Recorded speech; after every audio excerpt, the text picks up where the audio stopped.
Dans ce 8e épisode, je vous présente le contexte utilisé par Claude Code. Nous allons voir un petit peu à quoi ça ressemble. Nous verrons ensuite comment je mets en place des tests de bout en bout sur le tunnel d'achat de la billetterie. Et pour terminer, nous allons voir la suite de la configuration de Claude Code avec CleverCloud, l'hébergeur du site de la billetterie. Pensez à vous abonner et rendez-vous dans 2-3 jours pour le 9e épisode. À bientôt.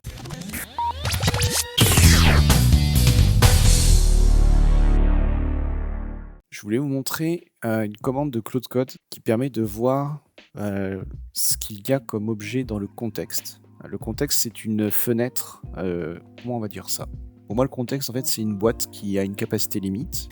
Et cette boîte va se remplir avec les questions que vous posez et les réponses de Claude Code. Et dans la conversation que vous avez, donc dans une session avec Claude Code, à chaque fois que vous posez une question suivante dans la même conversation, votre question et la réponse se rajoutent dans cette boîte-là. Donc c'est une boîte qui se remplit et lorsqu'elle est pleine, Claude Code va compresser le contexte. Donc il va oublier des choses, vous le savez, parce qu'il a une capacité limitée. Et les études ont montré aussi que quand on a un contexte qui est trop grand, on a un système qui tend à diverger. Et c'est pas forcément génial d'avoir des millions et des millions d'objets dans son contexte. Pour vous expliquer ça, c'est comme quand vous démarrez la discussion avec une personne, vous allez discuter avec cette personne-là, vous allez parler, votre cerveau va suivre un flot de discussion, vous allez vous souvenir de certaines choses que vous aurez dit au début de la conversation, mais vous allez aussi oublier ce que vous avez dit exactement, vous allez oublier la réponse que vous avez eue de l'autre personne.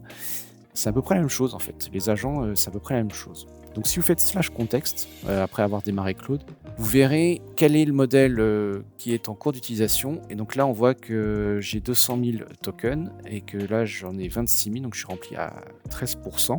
Et ce qui est vraiment sympa, je trouve, c'est que vous voyez un petit peu en mémoire, finalement, dans ce contexte, par quoi on a rempli notre mémoire.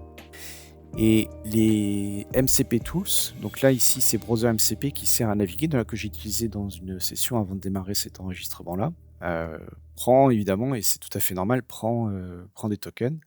Et je vous montrerai avec différentes sessions comment ça fonctionne, et je vous montrerai un petit peu l'état. Je trouve ça plutôt cool, on comprend un petit peu le fonctionnement, et on verra ça. Alors, il est temps de passer à la mise en place de tests fonctionnels pour pouvoir compléter un petit peu les tests techniques que l'on a. On va utiliser Playwright pour écrire des tests de bout en bout sur notre application et notamment la première chose qu'on va tester, c'est notre parcours de vente, ce qu'on a implémenté il y a quelques vidéos. Donc comment on installe ça? Vous allez dans votre terminal et vous saisissez la ligne de commande que vous voyez là pour pouvoir rajouter un nouveau serveur MCP sur votre répertoire courant. Donc ça, vous le faites dans le répertoire de votre projet. C'est pas quelque chose que vous installez globalement, c'est quelque chose que vous devez installer à chaque fois dans vos différents projets. Donc là, c'est ce que je fais, je ne l'ai pas encore installé. Et quand je relance Claude et que je fais MCP, on va regarder ce qui se passe. Donc maintenant, on a Browser MCP, Context 7 et Playwright. Donc Playwright est maintenant installé. À partir du moment où Playwright est installé, ce que je vais faire, c'est que je vais démarrer mon serveur en local. Alors, on va se mettre sur localhost. On va voir si ça fonctionne. Ok. On va aller voir comment se comporte l'admin. Alors là, en local, c'est admin. Pas. Je ne sais plus ce que j'ai mis comme mot de passe. Si, c'est ça. Donc là, je change le mot de passe. Voilà, je le mets à jour. Ça, on le retire. Et donc là, voilà, on est bien sur la machine en local. On est connecté. On a notre page de feature flag. On a notre recherche de registrant. Et on a notre page d'admin. Et vous voyez, au passage, quand je clique, on voit que tout fonctionne. Bon, maintenant qu'on a ça. Alors, c'est parti. Moi, j'ai pas vraiment envie de tout faire à la main. Donc, ce que je vais faire un petit prompt simple pour que... Ok, je vais faire un petit prompt simple pour que Claude Code se connecte. On va essayer d'utiliser... on va faire ça.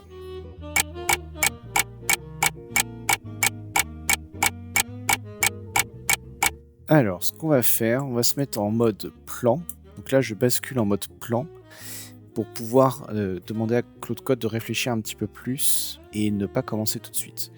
Alors, qu'est-ce que j'ai dit? Je veux implémenter un test pour pouvoir vérifier que la partie achat fonctionne. Donc, je lui donne comme prérequis que la billetterie doit être ouverte. Je lui dis comment l'ouvrir si c'est pas possible. Je lui dis au passage, si tu as besoin d'accéder à /admin, tu trouveras le mot de passe dans le fichier dot renversé en local. Écris les tests, exécute-les. Lorsque tu écris les tests, ne te focalise pas trop sur le CSS HTML, mais plutôt sur le titre de la page et ce qui est plutôt basique. Pourquoi je lui dis ça? Parce que mon expérience avec Playwright et avec Claude Code, c'est qu'en fait, il a tendance à tester un peu trop drastiquement l'interface graphique. Et un, ça coûte cher. Deux, ce sont des choses que je vais certainement changer. Donc moi, ce qui m'intéresse, c'est vraiment le workflow fonctionnel. Et je vais voir si c'est satisfaisant ou pas.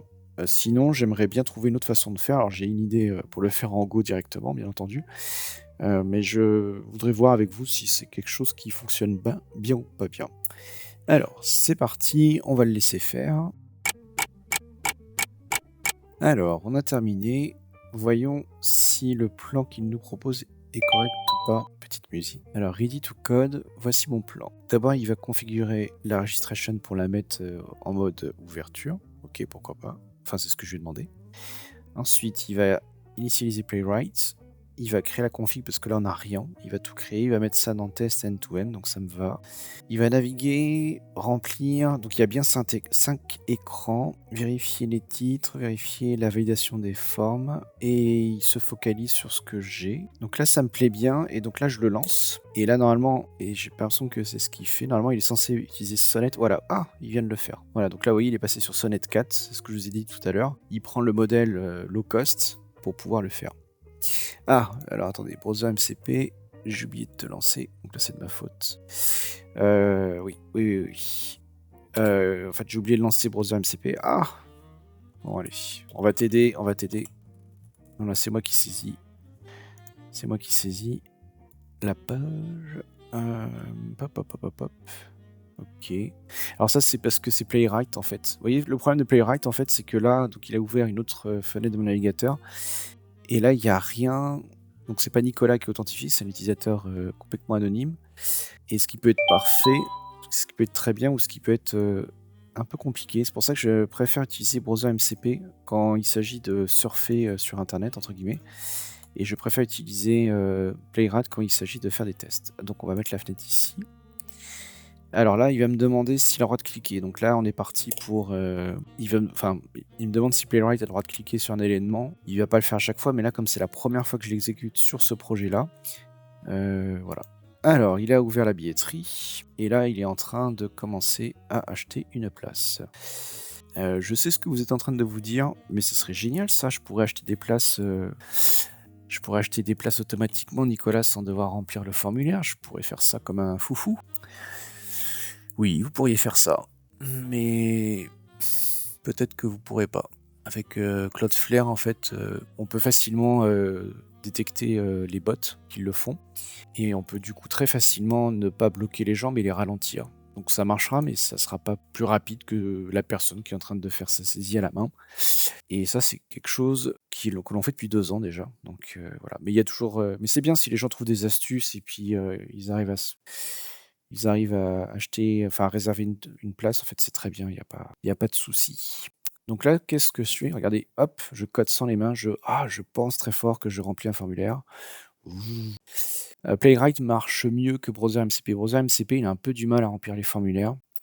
Playwright s'en sort beaucoup mieux parce que c'est un outil qui est fait pour. Alors le pays, là, vous voyez, il y a un truc qui m'agace, c'est que la France n'est pas présélectionnée, sachant que 99% des gens qui achètent les places sont en France. Les 0,5% qui restent, ce sont la Belgique et la Suisse. Hop, donc voilà. Donc là, ce que vous voyez à droite, c'est pas moi, hein, c'est... Enfin là, si, c'est moi qui scroll, bien entendu. Mais c'est Playwright qui a fait tout ça. Pourquoi on fait ce genre de test? Parce qu'en fait, après, on va vouloir rajouter des fonctionnalités, on va vouloir implémenter des choses. Et quand vous faites des développements, c'est important d'avoir un grillage de sécurité pour s'assurer que ça marche bien. C'est un peu votre ceinture de sécurité dans la voiture, vous n'en avez pas besoin jusqu'au moment où vous en avez besoin, et sinon vous passez à travers le pare-brise. Là, c'est à peu près pareil. On va avoir tout un grillage de tests qui vont nous permettre de vérifier quand on fait des développements qu'on n'a rien cassé. Et donc, à chaque fois qu'on va faire des modifs importantes, on va demander à Claude d'utiliser Playwright pour refaire une recette et vérifier si tout ce qui a été fait fonctionne correctement. Alors là, pendant que je vous parle, je ne sais pas si vous avez compris ce qu'il est en train de faire, Claude Code. Il est en train d'installer Playwright sur ma machine. Alors, il l'installe pas réellement sur la machine, il l'installe sur ma machine, enfin sur ce projet en local. Et donc là, il est en train de l'installer et de le télécharger. Du coup, je me demande comment il faisait tout à l'heure. Ok, donc le serveur MCP Playwright que j'ai installé au début en ligne de commande, c'est celui qui pilote le navigateur et c'est celui qui prend les screenshots. Mais ce serveur MCP n'est pas celui qui sera utilisé pour exécuter les tests. Et quand Claude est éteint, il faut bien que ces tests-là, je puisse les exécuter. Donc il me faut aussi installer Playwright comme un utilitaire, si vous voulez, sur mon répertoire. Et c'est ce qu'il est en train de faire. Donc il y a 2 trucs là qui se passent. Il y a le serveur MCP piloté par Claude Code pour faire ce que vous avez vu. Et d'autre part, il y a l'installation de l'utilitaire Playwright en tant que tel sur mon projet. Là, on voit des fichiers package.json qui sont en train d'apparaître. Donc vous voyez à l'intérieur, on voit bien qu'il y a Playwright qui a été rajouté. On voit un fichier config à la racine. Et si on regarde vite fait, je pense qu'on va voir tout à l'heure des tests apparaître dans le répertoire. Alors, il a remarqué à juste titre que /admin est protégé par un login mot de passe. Donc là, il met admin ce qu'il y a dans le fichier .enversé. Donc vous voyez, c'est cohérent, il a bien compris. Il a bien compris ce que je lui ai demandé tout à l'heure. Enfin, c'est pas qu'il a compris, c'est qu'il fait ce que je lui demande. Toujours plus agréable. Et on se retrouve avec des tests. Alors, pendant qu'il les exécute, à quoi ça ressemble des tests? Alors, déjà, il y a du rouge. Pas foufou. Ok. Donc là, il y a un test qui est, il doit compléter l'achat d'une place avec les 5 écrans. Il va sur la racine de l'application, il vérifie que le titre de la page, il y a bien marqué billetterie ouverte. Il recherche le bouton acheter un billet et il clique dessus. Il vérifie que le titre de la page a changé, parce que comme on vient de cliquer sur acheter mes billets, on est redirigé. Il vérifie 2-3 trucs, et puis là, il commence à remplir nom, prénom, adresse email. Bon, là, il n'y a rien qui marche, on va voir pourquoi. Il va enregistrer tout ça, et ainsi de suite. Il vérifie, par exemple, que le code de réservation est bien généré avec un certain format. Il prend une place 3 jours. Il calcule le montant, vérifie que le montant a changé, il passe à l'étape numéro 3, et ainsi de suite, et ainsi de suite. Donc vous voyez, ça fait un test dans lequel on écrit avec du code ce test-là pour piloter le robot de test. Et le robot de test ensuite va jouer les tests et il va nous dire si ça fonctionne ou pas. Et donc là, c'est ce qui s'est passé. Alors, il a testé sur Chromium, sur Firefox et sur WebKit. Ouais, c'est pas trop ce que je devais demander. Mais bon, donc là, il n'y a rien qui fonctionne. Ce qui est pas normal parce que le processus d'achat, il n'y a pas de mot de passe, il n'y a pas d'authentification. Mais je le soupçonne de ne pas réussir à accéder correctement à... Ouais, qu'est-ce qui se passe? Il n'arrive pas à aller sur la page d'admin. Est-ce que le serveur est démarré? Oui, c'est vrai, démarré pourtant. Donc là, en fait, ce qui se passe, c'est qu'il n'arrive pas à accéder à la page d'admin. Donc du coup, il n'y a aucun des tests qui fonctionne. On va le laisser. Il va se rendre compte dans 300... On se retrouve dans 350 secondes pour qu'il nous dise pourquoi ça ne marche pas. Avance rapide maintenant. Alors là, j'ai fait une petite astuce. J'ai fait un CTRL B pour que la commande qui lance les tests passe en tâche de fond et que Claude Code puisse reprendre son travail. Et du coup, Claude Code se rend compte que la façon dont il essaye de configurer la billetterie, donc ce qu'il a mis ne fonctionne pas, et il essaye de faire une approche plus simple. Alors quand vous commencez à voir Use a simple approach, No, let me fix the test, blablabla. Bla, bla, bla. Donc quand il commence à parler comme ça, c'est qu'en fait, il est fort possible qu'il n'arrive pas à résoudre le problème. Donc on va surveiller ce qu'il fait. Alors, pour lui, les tests sont tous passés. Ok. Ce que j'ai envie de faire, c'est je vais lui demander de me mettre à jour ma documentation. Alors, je vais lui demander qu'il prenne le fichier claude.md et qu'il me mette à jour ma documentation. Je fais ça pour que, à partir de maintenant, il puisse se souvenir qu'on a des tests de bout en bout. À chaque fois que vous faites une session de travail avec Claude Code et que vous repartez de zéro, pas quand vous rechargez une ancienne conversation, les outils comme Claude Code ou comme ChatGPT ou Codex n'ont pas de mémoire. Et le seul moyen d'éviter qu'il fasse tout le temps les mêmes erreurs, c'est de remplir ces fichiers de contexte, fichier claude.md qui est à la racine du projet. Et c'est vraiment important de ne pas oublier de le faire, de le nettoyer régulièrement, de retirer des choses qui ne sont plus pertinentes, au risque sinon de devoir répéter tout le temps la même chose et de perdre beaucoup de temps et d'argent. C'est vraiment quelque chose, au début, on n'y pense pas, et puis quand on se rend compte que le système est très bête, voilà. Alors, qu'est-ce qu'il me raconte? Bon, très très bien. On, on va aller voir le fichier en tant que tel qu'il a été généré. Alors ça, je retire. Les tests unitaires, les tests de bout en bout. Donc il y a toutes les commandes nécessaires pour les lancer. Et puis, on va faire ça. Donc on va prendre... Ok, Claude Code a terminé. Ok, c'est cool. Là, il est là. Je prends un nouveau terminal. Ok, les petites musiques que vous devez entendre, c'est Claude Code qui me dit qu'il est terminé. Et on va voir ce qui se passe. Hop là. Purchase flow. Donc il y en a qui passent, il y en a qui passent pas. Ouais, c'est ça le problème en fait, c'est que c'est bien de faire des trucs, mais maintenant comment vous vérifiez que ce qu'il a fait fonctionne ou pas? Et là, ça va être un peu plicado. Alors, j'ai bien envie de lui dire, je viens de lancer ça, ça marche pas, et de voir ce que ça donne. Mais je vais le faire d'une façon différente. Donc là, je fais un CTRL-C et je reviens dans mon Claude Code. OK. Je vais même vider ma session. Donc là, je vais faire un flush. Alors oui, tiens, juste avant de vider la session, je vous montre le contexte pour qu'on regarde ce qu'on a et quelle est la taille de ma fenêtre. Oula, alors désolé, chaque fois que je change, voilà. Alors, le slash context, je viens de le taper. Donc slash context, pour vous montrer là. Donc là, vous voyez, je suis à 56% de ma fenêtre de tokens. Je suis à 112 000 tokens sur les 200 000. On voit que les messages entre moi et Claude, c'est 38% de ce qui est en mémoire. Et on voit ensuite en dessous les différents outils, donc les serveurs MCP, que ce soit Browser MCP, Context7 ou Playwright, qui chacun utilise quelques tokens. Et puis mon fichier claude.md, il fait 3500 tokens. Donc c'est pour ça aussi que c'est important de pas... Alors vous en avez besoin. Bon là, ça représente 1,8%, donc c'est rien du tout. Mais il ne faut pas non plus que le fichier claude.md soit trop important. Et là, vous voyez, on a fait 3,57 $ pour la partie mettre en place ces tests-là. Alors, une petite astuce que je voulais vous montrer, c'est le arrobas qui est là. Ça permet d'aller chercher des fichiers sur le file system.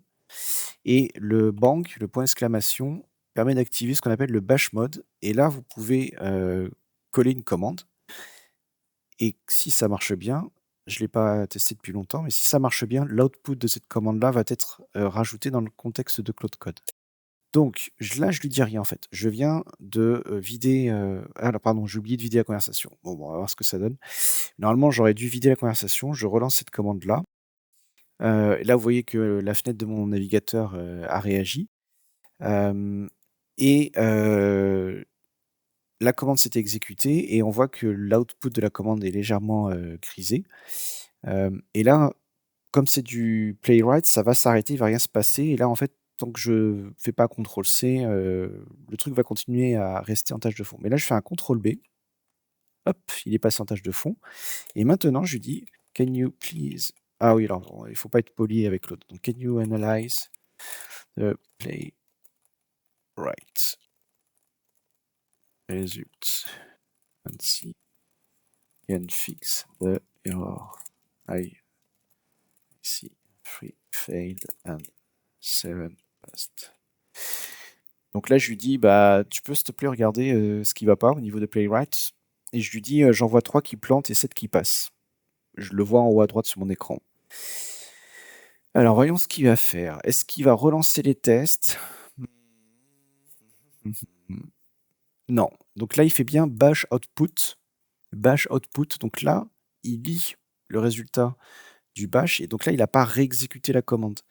Et c'est ça qui est vraiment fort, je trouve. C'est que ça vous permet d'exécuter n'importe quelle commande sur votre machine et que le résultat de cette commande, ça soit tout de suite injecté dans votre conversation avec Claude Code.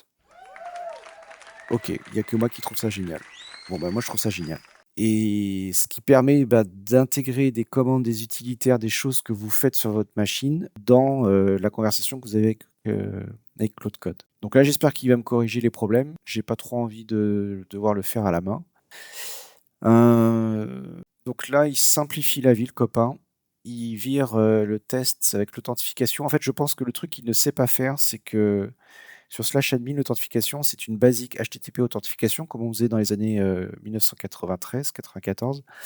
Et je pense que Playwright ne le fait pas tout simplement. Et donc là, il a...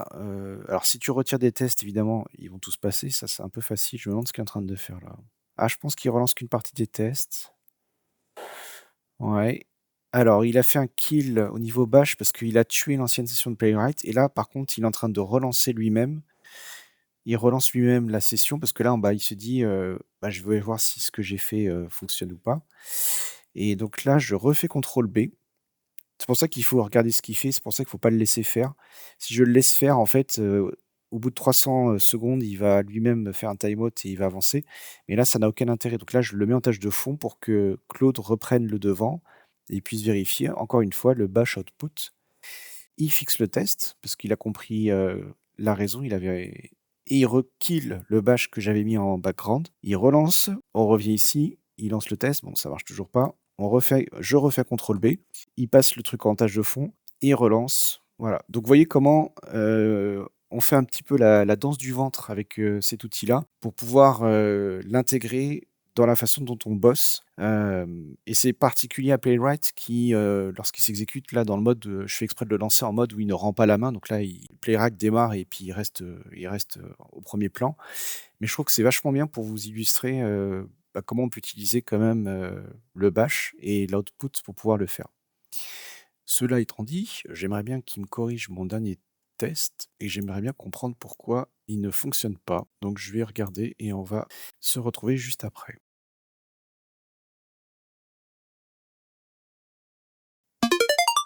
Alors, il a terminé.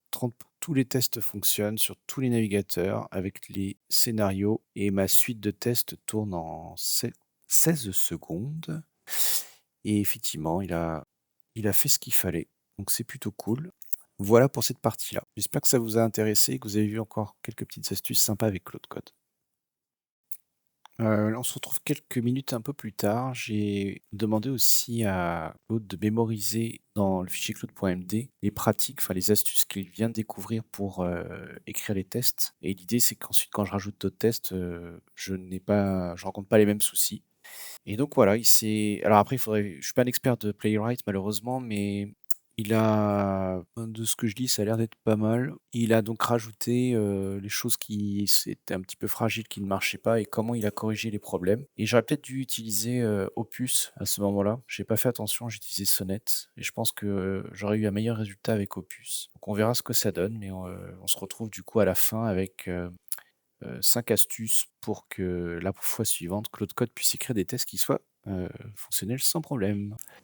Petite astuce, comment utiliser la CLI de Clever Claude avec Claude Code. Ça fait beaucoup de Claude et de Claude dans la même phrase. Comment Claude peut être plus clever avec Clever Claude. Celle-là, je trouve qu'elle est pas mal. On va la garder au montage. La CLI de Clever Tools, de Clever Claude, ça permet tout simplement en ligne de commande de voir le statut de son application. Vous l'avez ici. Voilà, Clever Tools. Elle est liée avec mon compte, elle est sécurisée, il y a de l'authentification, il y a des jetons. On peut faire plein de trucs sympathiques. Et on peut notamment redéployer. On peut faire un Clever Restart et ça va redéployer notre application. Donc là, je le fais moi-même. Donc là, je suis pas dans Claude Code, je suis sur ma machine. Et si je viens, hop, vite fait là-dessus, pop. Est-ce que je vais réussir à aller plus vite? Tac, voilà. Activity. Bon, il y aura des mots de passe qu'il faudra que je floute. Donc là, vous voyez qu'il y a 12 secondes, il y a quelqu'un qui a demandé le redémarrage de l'application. C'est moi. Donc ça, c'est l'utilitaire. Et comme tout utilitaire ligne de commande, vous me voyez arriver avec mes gros sabots. On va pouvoir le pimper et le mettre dans notre copain Claude Code. Et ça nous servira quand on aura des soucis. Ça va nous servir à faire des choses. Je vous dis pas trop quoi pour l'instant, mais vous allez voir. Donc comment on va faire?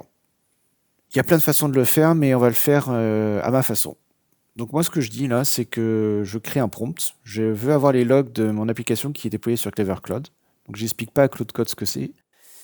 Je lui explique que j'ai installé la Clever Tools CLI. Alors juste hop, corriger ça, Clever Tools CLI. Donc CLI, c'est Command Line Interface, c'est interface en ligne de commande. Et je lui dis la documentation là, tu la trouveras ici. Le projet sur lequel on travaille, il est déjà connecté à Clever Cloud. Trouve-moi les logs de la production. Ok. Je lui en donne pas trop comme information. Et je vais le mettre en mode planification. Je veux pas qu'il le fasse tout de suite. Donc là, il bascule sur Opus 4. Bon, ce que je demande est relativement simple. Ça devrait pas prendre beaucoup de temps. Mais je fais ça pour apprendre à mon projet à utiliser la CLI de Clever Cloud. Je vais vérifier que ça fonctionne. Et une fois que ça fonctionne, je vais mémoriser dans mon fichier cloud.md et je vais lui dire si tu veux voir les logs de la prod, si tu veux voir si le service fonctionne ou si tu veux scale up ou scale down la production, voilà ce que tu vas faire. Donc là, donc là, c'est parti, il est en train d'utiliser la commande et il voit qu'effectivement ma petite application Go est connectée et elle tourne sur une instance XS. Il y a le commit GitHub qui a été déployé. Et là, il va répondre. Oui, j'arrive.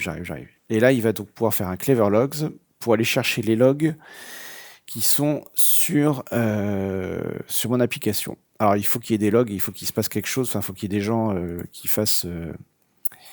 visitent le site. Donc, allons-y. Allons acheter un billet. Hop là. Ou pas. Mais allons sur la page d'admin. /admin. Hop. Voilà. On va le mettre en mode maintenance, retour au site, pop. Vous voyez, je fais des choses. Et d'ailleurs, au passage, on retrouve nos copains, la waiting list registrante, qui sont en train d'essayer de crawler une page qui n'existe plus. Et il faudra que je vois ce que l'on en fait. Ici, on voit le post avec mon adresse IPv6. Et puis, voilà. Donc là, vous voyez, j'ai accès à mes logs. Et vous comprenez pourquoi maintenant, avec CTRL-B pour runner en background, là, la petite astuce que je vous ai montré tout à l'heure avec Playwright, vous pouvez en fait demander et vous pouvez avoir un petit agent de Claude Code qui fonctionne et qui peut surveiller vos logs en tâche de fond et qui peut faire des choses, notamment redémarrer ou s'apercevoir de certains patterns, des trucs un peu sympas. J'essaye de vous en dire sans trop vous en dire, mais bon, vous verrez. Donc là, qu'est-ce qui s'est passé? Mais il me dit, c'est chouette, j'ai vu que l'application fonctionnait. Et il me dit, il y a eu cette activité-là. Et il y a quand même pas mal d'erreurs 404, avec cette histoire des gens qui doivent avoir un bot qui tourne quelque part. Donc, on va s'en occuper. On va pas laisser Jean-Kévin, le scrapper, faire n'importe quoi. Et comme je vous l'ai dit, on va dire à Claude Code de... Alors là, j'étais en mode plan. C'est fort. Parce qu'en fait, là, j'ai pas besoin réellement d'exécuter j'ai pas besoin de modifier de code. Donc le mode plan est largement suffisant. Et maintenant, je reviens en mode normal. J'ai toujours ma tâche de fond avec mes logs qui tournent derrière, là, les logs de Clever. Et je vais lui demander de mémoriser ça. Can you... Bon, on va s'arrêter. On va juste lui demander de faire ça. Et donc là, c'est ce que je vous ai dit tout à l'heure, c'est que j'ai fini de faire mes petites manips. Et maintenant, j'apprends mon projet et je vais mémoriser dans mon fichier cloud.md la façon de faire, ce que j'ai vu. Et comme ça, Claude Code, sur ce projet-là, va avoir accès, entre guillemets, bien entendu, à ma prod et il pourra faire des commandes à ma place. Avec mon accord, ne vous inquiétez pas, on ne blessera personne. Et ça sera quand même assez pratique si on doit analyser les logs de la prod. Parce que au lieu d'aller sur la console de Clever, ce que je ferais, c'est que à partir du moment où il comprend ça, je pourrais lui dire est-ce que tu peux rechercher dans les logs ces dernières 24 heures combien de fois, par exemple, j'ai eu l'appel sur waiting list, là, le truc qui est en train de crawler le site. Et je vais pouvoir faire des choses où je discute avec ma prod. Et comme ma prod chez Clever est hyper sympa avec moi, elle fera ce que je lui demande. Donc c'est rigolo. Et j'ai fait ça aussi avec Digital Ocean cet été. qui est un serveur MCP qui permet d'avoir des petits trucs en plus. C'est pas indispensable d'avoir un serveur MCP. Là, vous voyez qu'avec la CLI de Clever, on s'en sort très bien. Je suis pas sûr qu'on aurait un intérêt en fait d'avoir un serveur MCP. Je suis sûr que les gens de Clever en ont un qui traîne quelque part. Mais là, j'utilise mon système d'authentification avec la CLI, avec des jetons tournants sur mon téléphone. Donc j'ai quand même un truc qui est assez sécurisé pour pas faire n'importe quoi. Et encore une fois, ça marche que de cette machine-là vers Clever. Donc c'est vraiment cool. Voilà, j'espère que vous avez apprécié cette petite astuce et je vous dis à bientôt.